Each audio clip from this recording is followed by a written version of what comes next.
பொதுமக்களிடமிருந்து கிடைத்த முறைப்பாடுகளுக்கு அமைய மின்சார பட்டியல்கள் தொடர்பில் ஆராய்வதற்காக இலங்கை மின்சார சபையின் தலைமையகத்திற்கு வருகை தந்ததாக பாராளுமன்ற உறுப்பினர் தெரிவித்தார். ஒரு சில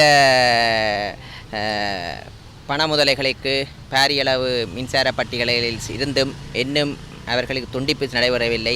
ஆனாலும் துண்டிப்பு செய்து திரும்பவும் ஒரு மின் இணைப்பு அன்றைய தினம் பணம் எதுவும் செலுத்தப்படவில்லை. மின் துண்டித்து பணம் செலுத்தப்படாமல் மின் இணைப்பு வழங்கப்பட்டிருக்கிறது. அந்த நிமித்தம் மின் இணைப்பு துண்டிக்கப்பட்டு எவ்வாறு மின் பட்டியல் செலுத்தப்படாமல் மின் இணைப்பு வழங்கப்பட்டிருக்கிறது. இதற்கான காரணத்தை மின்சார சபை அதிகாரியிடம் சென்று கேட்டிருந்தேன். அவர் அதற்கு பொறுப்பாக இருக்கும் மின் பொறியாளர் தொடர்பு நடவடிக்கை எடுப்பதாகவும் தீர்மானித்து அவருக்கு தகவல் வழங்கியிருக்கிறார்கள். அது எல்லோருக்கும் சமம் என்றால் மக்கள் ஏற்பார்கள். ஒரு சாராருக்கு மின் இணைப்பை துண்டிக்காமல் மற்ற சிறியவர்களுக்கு மின் இணைப்பை துண்டிப்பதால் மக்களுக்கிடையில் ஒரு பாகுபாடு ஏற்படுகிறது.